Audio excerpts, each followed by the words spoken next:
Hello दोस्तों, employability skills second year CBT परीक्षा जो अगस्त 2022 में हो रही है, उसकी हम इस सीरीज़ में तैयारी कर रहे हैं। तो साहब क्वेश्चन बैंक भी डाउनलोड हो गया, सब कुछ सामने है, सारे क्वेश्चन इंग्लिश में लिखे हुए हैं। दिमाग ख़राब हुआ पड़ा है क्योंकि कुछ क्वेश्चन किसी और टॉपिक के हैं, अगले क्वेश्चन किसी और टॉपिक का है, उसके बाद किसी और टॉपिक का। समझ नहीं आ रहा तैयारी कैसे करें। तो ऐसे में हम सामने आ गए। हमने उस पूरे क्वेश्चन बैंक पर रिसर्च करी और अलग अलग टॉपिक को स्क्रीन कर लिया ताकि उसको एक बार में सारे क्वेश्चन को समझाया जा सके, पूरे टॉपिक को समझाया जा सके। तो वो क्वेश्चंस कहीं भी छुपे हुए होंगे, आप उनको ढूंढ लोगे, उनके आंसर्स को ढूंढ लोगे। आसान हो गई ना चीज़ें, ठीक है। तो पिछली वीडियो में हमने फोकस रखा verbal communication, non verbal communication, formal communication और इनफॉर्मल कम्युनिकेशन, और हमने देखा कि ये कहाँ कहाँ और कैसे कैसे इनका मतलब है, कहाँ ये यूज़ होती है, ठीक है।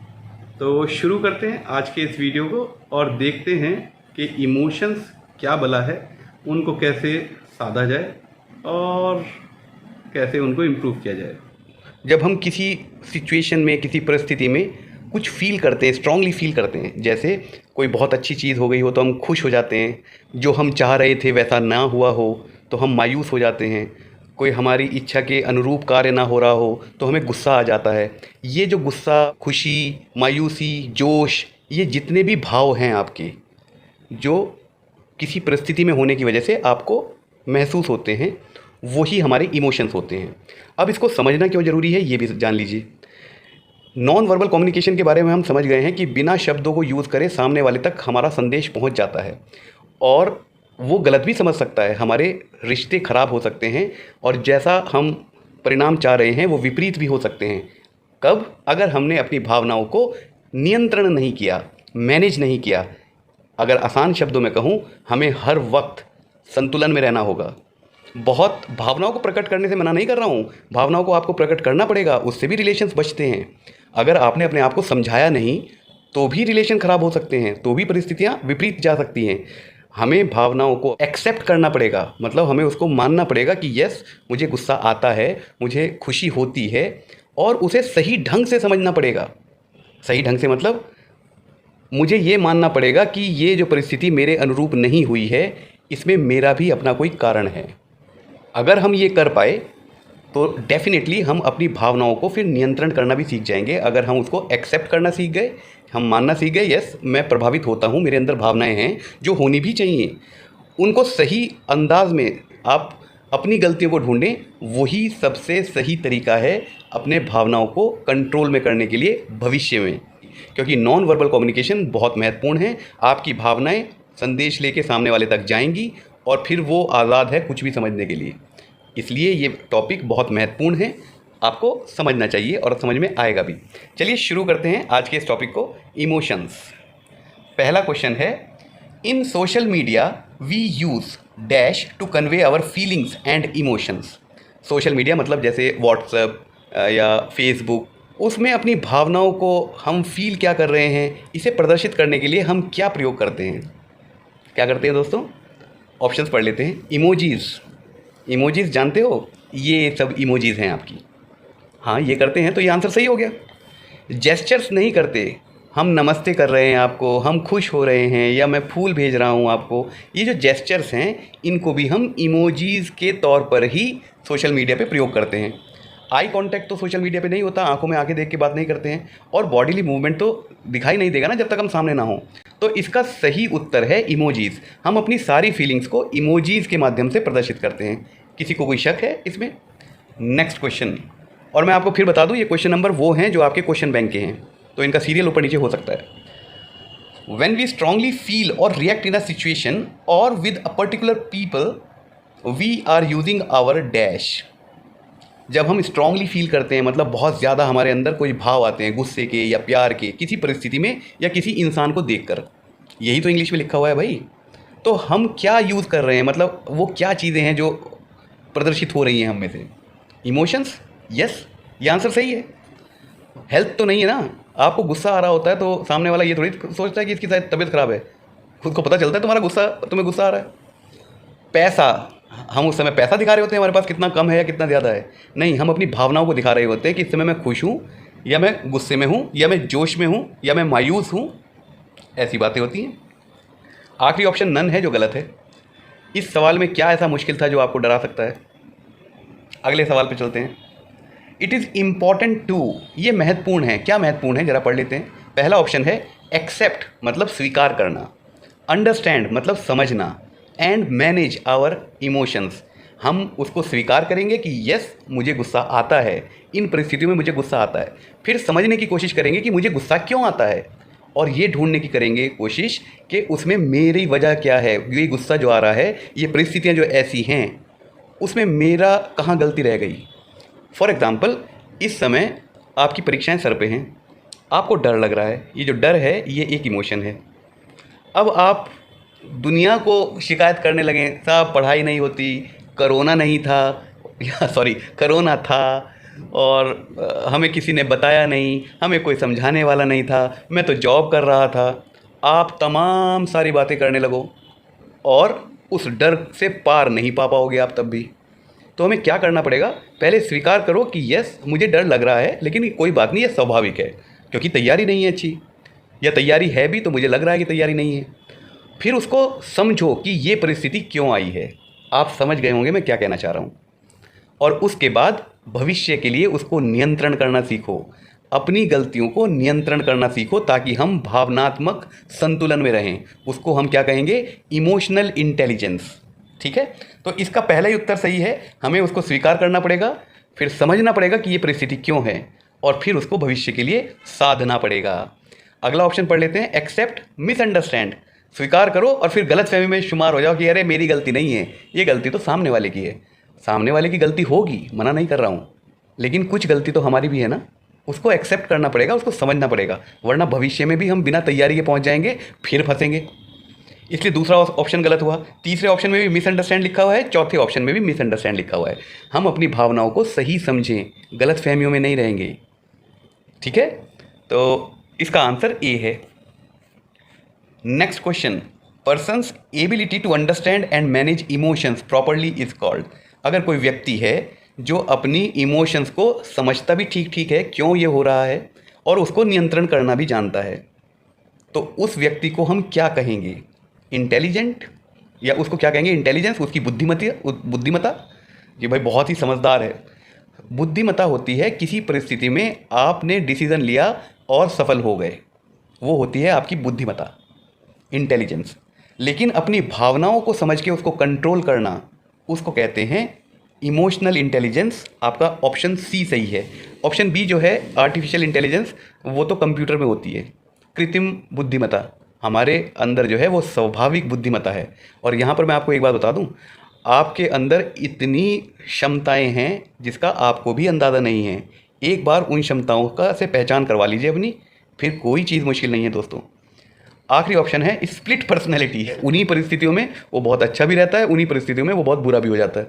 मतलब उसके भावनात्मक जो पहलू हैं वो बहुत विपरीत दिशा में बदलते रहते हैं। ये एक बीमारी होती है। लेकिन अगर कोई व्यक्ति है जो अपनी भावनाओं को समझ भी रहा है, स्वीकार भी कर रहा है और उसको नियंत्रण भी कर पा रहा है, उसको स्प्लिट पर्सनैलिटी नहीं कहते, उसको कहते हैं emotional intelligence. A person with high emotional intelligence has, अगर कोई व्यक्ति अपनी भावनाओं को स्वीकारता भी है, समझता भी है और नियंत्रण भी करना जानता है, तो उसके पास क्या होगा, लॉट ऑफ नेगेटिव क्वालिटीज़, उसमें बहुत सारी नकारात्मक क्वालिटीज़ होंगी। मतलब मैं समझ गया कि मुझे ये गुस्सा आता है, फिर भी मैं और ज़्यादा गुस्सा करूँगा। गुस्सा करना एक नेगेटिव क्वालिटी होती है। ईगो मतलब घमंड, मुझे घमंड हो जाएगा कि मैं जानता हूँ मेरे अंदर इमोशंस हैं। घमंड करना ही अपने आप में भावनाओं को कंट्रोल ना कर पाना होता है। ठीक है, अगला ऑप्शन है लॉट ऑफ पॉजिटिव क्वालिटीज़, उसके अंदर बहुत सारी पॉजिटिव क्वालिटीज़ होंगी क्योंकि वो संतुलन में है।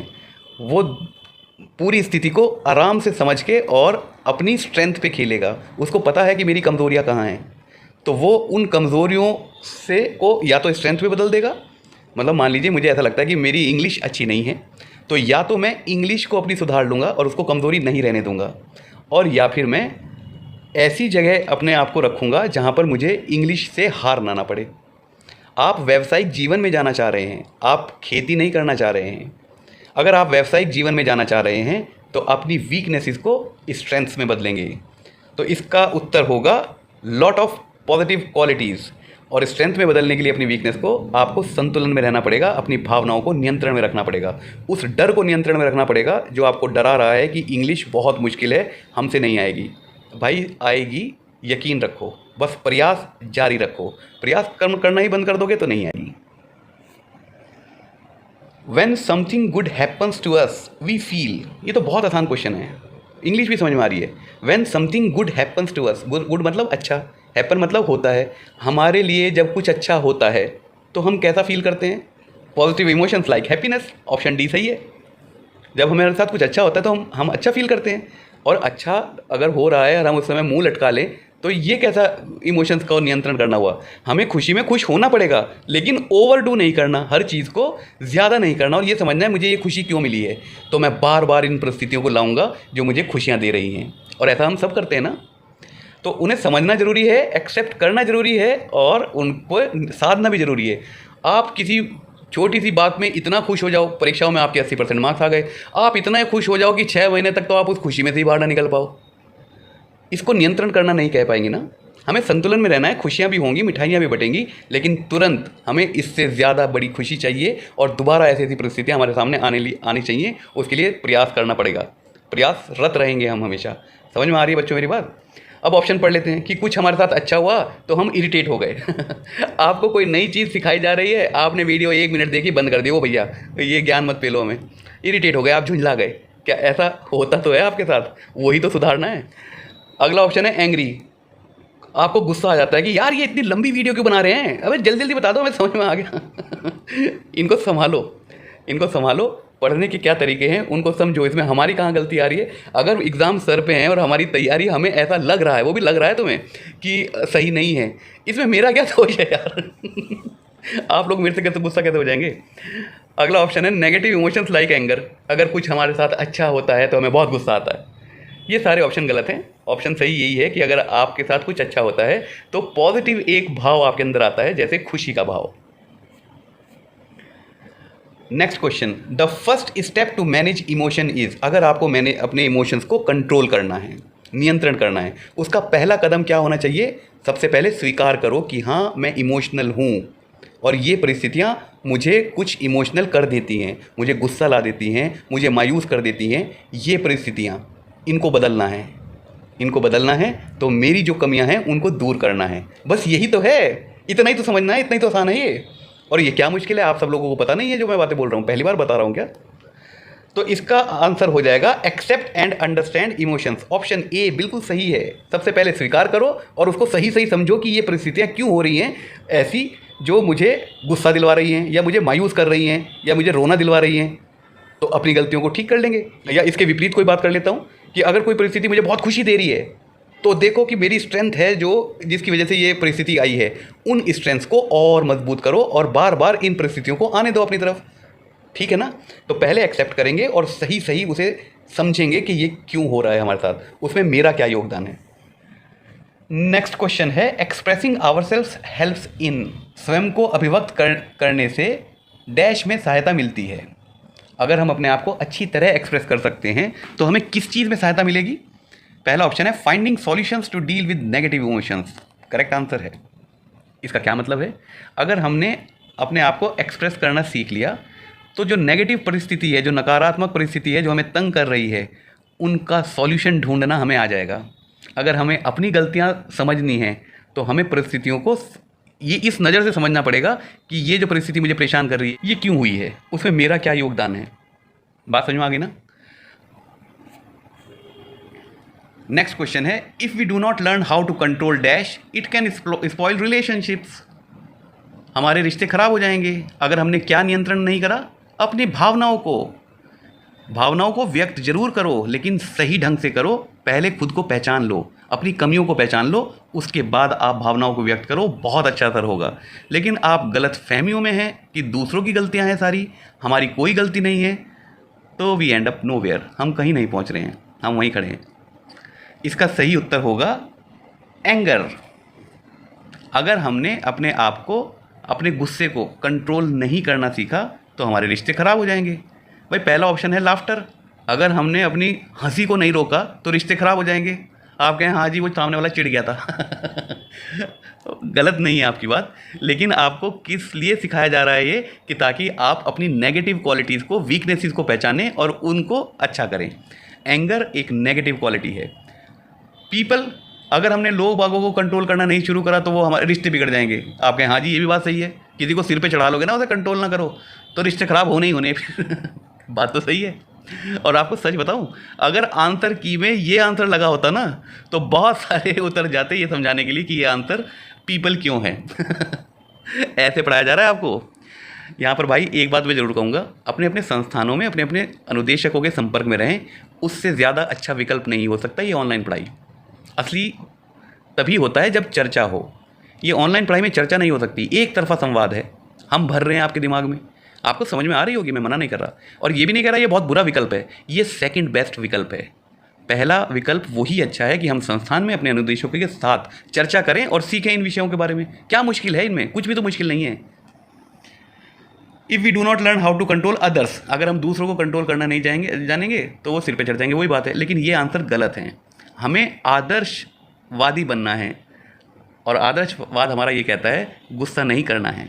और अगर आ भी रहा है गुस्सा, ऐसा नहीं है उसको दबाना है, उसको प्रदर्शित करना है, लेकिन बहुत नियंत्रण में रहते हुए। आपको कोई बात बुरी लगी है, आपको पूरा अधिकार है ये बात कहने का कि ये बात मुझे अच्छी नहीं लगी, लेकिन उसमें अगर आप गुस्से में आ गए तो स्थितियाँ ठीक नहीं होंगी। हमें तो परिस्थितियों को ठीक करना है ना। When we take time to think and pay attention to our thoughts, emotions, decisions and behavior, it is called। अगर हम कुछ समय निकालते हैं और सोचते हैं और ध्यान देते हैं किस बात पर, कि हमारे ये विचार ऐसे क्यों हैं, इमोशंस, ये भावनाएं हमें इन परिस्थितियों में ऐसा विचलित क्यों कर देती हैं, हम ये फैसले गलत क्यों लेते हैं या सही क्यों लेते हैं, और हमारा ऐसा व्यवहार क्यों है। अगर जब हम ये आकलन कर रहे होते हैं तो हम अपनी गलतियों को ढूंढ रहे होते हैं ना, है ना। तो इसको हम क्या कहेंगे? Constructive criticism. हम अपने आप को आलोचना नहीं कर रहे हैं, हम अपने आप को समझने की कोशिश कर रहे हैं। तो पहला आंसर तो गलत हुआ। क्रिटिसिज्म मतलब होता है आलोचना करना, हम अपनी आलोचना नहीं कर रहे हैं। दूसरा ऑप्शन है पॉजिटिव फीडबैक।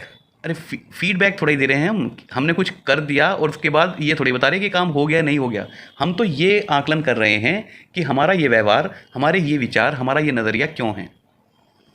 नेगेटिव फीडबैक भी ये नहीं है, इसको कहते हैं सेल्फ रिफ्लेक्शन, जिसको हिंदी में आत्ममंथन कह सकते हैं, अपने आप को पहचानना कह सकते हैं।